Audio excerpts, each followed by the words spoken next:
नमस्कार। मैं आज आपको एक चीज बताने जा रहा हूँ, वर्षफल। मतलब हमारी डेट ऑफ बर्थ से हम हमारा वर्षफल कैसे देखें कि हमारे आने वाला साल कैसा रहेगा। ज्योतिष के अंदर एक लगन कुंडली होती है जिसके अंदर की 12 खाने बने हुए होते हैं। पहला खाना यहाँ से स्टार्ट होता है, दूसरा, तीसरा, चौथा, पांचवा, छठा, सातवां, आठवां, नौवां, 10वां, 11वां, 12वां, इस तरह से हमारे 12 खाने होते हैं। 12 खानों के अंदर मोटी मोटी चीज बता रहा हूँ जिससे कि हम मोटी चीज देखें, समझ सकें। पहला घर हमारी नई रूपरेखा और ये चीज समझ आती है कि हम आगे रूपरेखा क्या बनाएंगे नहीं। दूसरे के अंदर हम धन से देखते हैं और परिवार को देखते हैं। तीसरे में हम भाई बहन को और पराक्रम को देखते हैं। चौथे को सुख संपत्ति वैभव ये चीज देखते हैं। पांचवे को हम संतान से देखते हैं। छठा जो सबसे होता है ऋण रोग ये देखते हैं। सातवें को पत्नी पति और व्यापार से देखते हैं। अष्टम भाव थोड़ा कष्ट का होता है।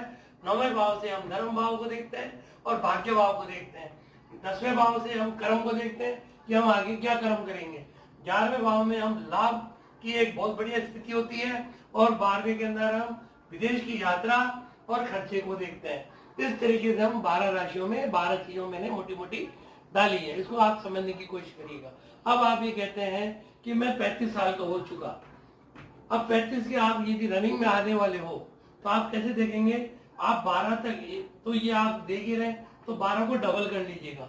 12 दूना 24, तो आपके 24 आप पूरे हो गए। फिर 25, 26, 27, 28, 29, 30, 31, 32, 33, 34, 35, 35वां साल जो उसको आएगा वो उसको अच्छा प्रॉफिट देगा। यदि उसने कहा कि मेरी 18 साल की एज है, अब आप 18 को कैसे देखेंगे, तो आप 12 तक तो यहाँ आ ही जाएंगे।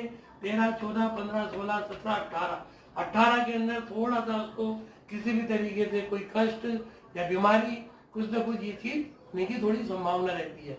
यदि उसका, और मैं आपको एक उदाहरण और देता हूँ। यदि आप ये कहते हैं कि मैं 60 साल का हो चुका, अब 60 में कैसे अपन जोड़ेंगे, तो 12 को आप ये 5 बार गुणा कर लीजिएगा, तो 12 जो 60 हो जाएंगे, तो 60 आने पे आप यहाँ आ जाएंगे। तो आपकी या तो विदेश की यात्रा होगी या आपको शादी ब्याह में किसी या प्रॉपर्टी में किसी चीज में आप खर्चा करोगे या निश्चित है। तो आप इस तरीके से अपना वर्षफल आने वाला देख सकते हैं। ये बहुत आसान है, इसको देखने की कृपा करिए। और यदि कोई दिक्कत है आप मुझे कमेंट्स करिए या फोन करिए, मैं आपको आराम से आसानी से इसको समझा दूंगा।